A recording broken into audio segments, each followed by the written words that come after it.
राऊंडला प्रथमतः पोलादपूर तालुक्यामध्ये सर्व खेळाडू खेळले होते आणि त्याच्यामध्ये सर्वात जास्त जर योगदान होतं ते आमचे दादांचं होतं आणि तेव्हापासून ते आमच्या पूर्णपणे ह्याच्यामध्ये आहेत आणि त्यांना मी देखील खूप शुभेच्छा देतो आणि ते आता ज्या ह्याच्याने समाजकार्य करता इथे साईनवाला त्यांना पुढे त्यांच्या ह्याच्यामध्ये त्यांना शिवसेनामध्ये ते आहेत तर त्यांना पुढे जाऊन त्यांना यश प्राप्त हो एवढंच बोलेल आणि आमच्या दत्तात्रय क्रीडा मंडळातर्फे त्यांना पुढील त्यांच्या वाटचालीसाठी शुभेच्छा देतो आणि गेट म्हणून आम्ही त्यांना सट्टेवाडी डीकेएम चषक 2023 येत्या 17, 18, 19 नोव्हेंबर 2023 रोजी नेरूळ शिवूर या ठिकाणी होणार आहे।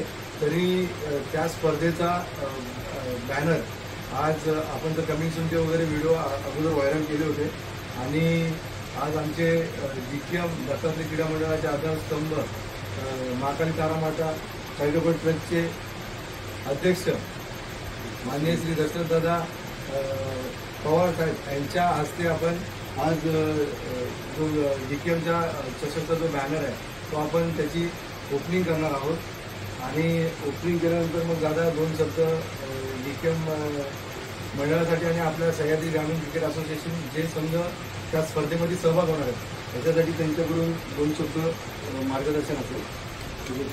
आपण एक आता पहिल्यांदा आपण बॅनर जो आहे आपण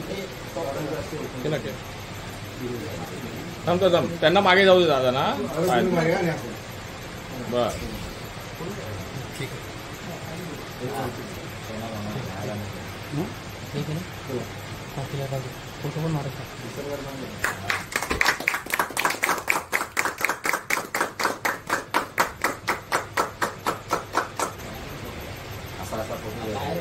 आता बाहेर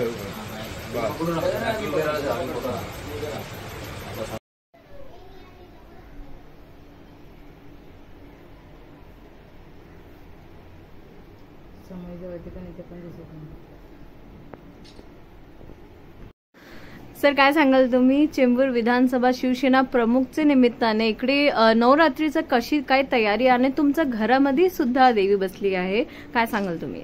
आमचे सायनकोळेवाडा विधानसभा प्रमुख आहे मी इकडचा आणि आमचे खासदार राहुलजी शेवाळे साहेब आहेत त्याचप्रमाणे वहिनी कामिनीताई शेवाळे त्याचप्रमाणे विभाग प्रमुख आहेत अविनाश राणे सुनीता वैतीताई या संघटिका आहेत महिला संघटिका आणि खरोखर चांगला आणि आमचे जे मुख्यमंत्री आहेत एकनाथजी शिंदे साहेबांनी या सगळ्या कार्यक्रमावरचे जे निर्बंध उठवलेले आहेत आणि एवढ्या काळात कधी हे गरबा किंवा हे एवढे जोमाने चालले नव्हते अतिशय व्यवस्थितरित्या रात्री 12 वाजेपर्यंत मुलं खेळत होती हा आनंद बघावा असं वाटला आणि त्याच पद्धतीत लोकांचे चांगले प्रतिसाद या कार्यक्रमाला मिळालेले आहेत सगळेजण आनंदात गरबा उत्सव साजरा करत आहेत आणि खरोखर सायनकोळेवाड्यात पूर्ण ठिकाणी आम्ही बघितलेलं आहे की एकनाथ शिंदे साहेबांचा जय जयकार चालूच आहे त्यामुळे आमच्या कार्यकर्त्यांचा जोमाने आणि आनंदाने सगळ्या मंडळांना भेट देतोय। आज सायनकोळेवाड्यामध्ये खासदार राहुल शेवाळे आज भेट देणार आहेत प्रत्येक मंडळाला तरी सर्व मंडळांनी आपापल्या पद्धतीत त्यांचा जय जयकार करायचा ठरवलेला आहे। सर आम्ही बघू शकता तुमच्या पाठीमागे अत्यंत खूप एक छान देवीची मूर्ती आहे का कसं तयारी 9 दिवसची असतात देवीसाठी आणि आज अष्टमी निमित्त काय खास तयारी ते सांगा।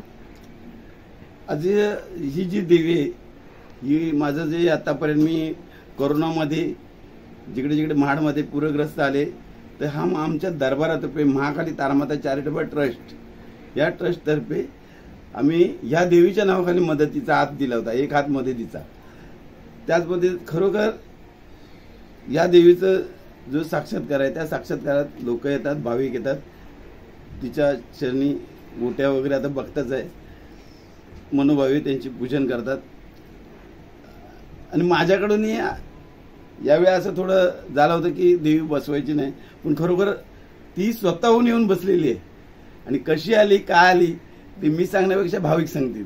भाविक म्हणजे ह्यांना इच्छापूर्ती देवी पण म्हणतात. हो, इच्छापूर्ती देवी. अजून राहुल शेवाळजींचं तुम्ही बोलला की आज दौरा आहे, मग कुठे कसं किती वाजता दौरा असणार आहे? ते 6च्या नंतर पूर्ण सायन कोळवडा विधानसभेत फिरणार आहेत जी.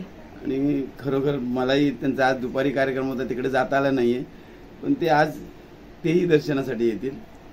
तुमचा विभाग मध्ये सर गरबा दांडियाच्या कसं रसिकांसाठी काय व्यवस्था केली गेली आहे आणि कसं उत्साह म्हणजे नागरिकांमध्ये आहे गरबावरून? उत्साह चांगला आहे, कारण प्रत्येक ठिकाणी पोलीस प्रोटेक्शन म्हणा किंवा सगळं जे उपाययोजना जशा पाहिजे तशा व्यवस्थित झालेल्या आहेत आणि खरोखर लोकही चांगला प्रतिसाद देत आहे. 12 ते 12 वाजताच बंद. कोणताही असा अतिपणा करत नाहीयेत की अजून खेळावा, मुलांना किती खेळायला दिलं मुलींना किती खेळायला दिलं तरी कमीच आहे. सकाळी 4 वाजेपर्यंत खेळतील, पण प्रत्येक वेळी 10 वाजायचा जो टायमिंग होता यावेळी आता 12 वाजेपर्यंत 3 दिवस दिलेले आहेत. मुलं आनंदी एवढी मजा करतायत की खरोखर काहीतरी उल्हास निर्माण वाटते.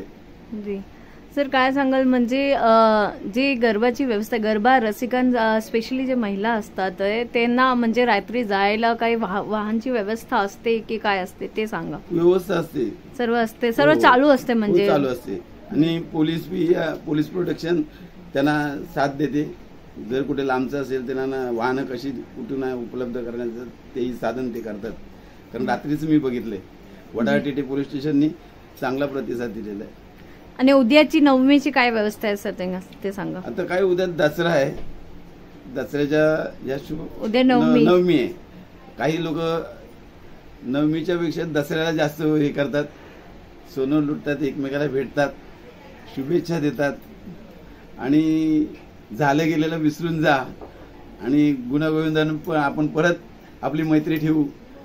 याबद्दल प्रत्येक पक्षानेही ते करावं की सगळ्यांनी एकत्र यावं आणि कुठेतरी मुख्यमंत्री चांगल्या रीतीने जे काय पावलं उचललेली आहेत त्याला प्रतिसाद द्यावा. जी, धन्यवाद. सर, तुम्ही नेमकी वेगळ्या वेगळ्या उपक्रमाचं उद्घाटन करत असतात. आज पण तुम्ही एक क्रिकेटच्या उपक्रमाचं उद्घाटन केलं, काय त्याच्याबद्दल सांगा.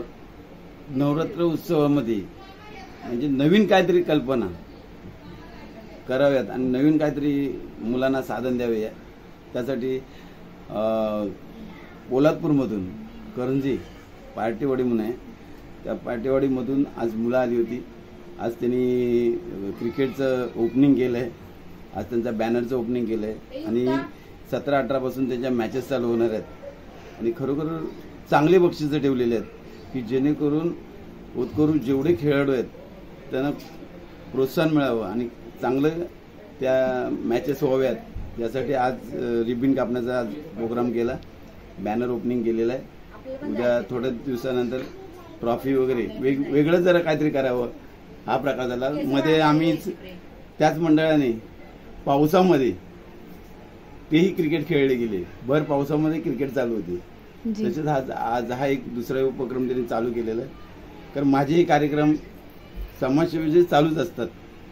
माझ्याकडे आता अपंग 700 लोक आलेले आहेत. त्या अपंगांचाही प्रश्न आहे, त्यांना काय म्हणतात आपलं दिव्यांग अशी लोक आलेले आहेत. 700 लोक आहेत. त्या 700 लोकांना कुठेतरी मुख्यमंत्र्यांपर्यंत पोहोचवून आपले पालकमंत्री दीपक केसरकर यांच्या मार्फत त्यांची भेट घेऊन त्यांचा कुठेतरी उदरनिर्वाह होईल याचे प्रयत्न चालू आहेत आणि हे असेच उपक्रम माझ्या हातून होवं हे जगदंबे मातेचं मी प्रार्थना करतो की अशीच सेवा करून घेईल. जी जी.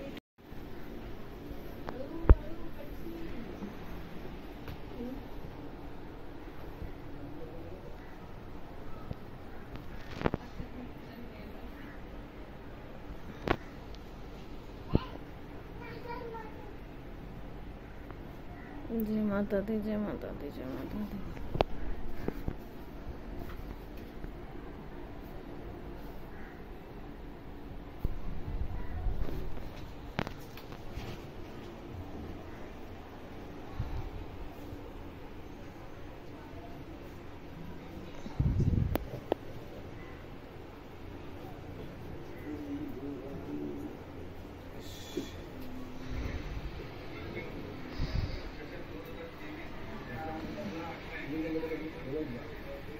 वासुदेव निकलमध्ये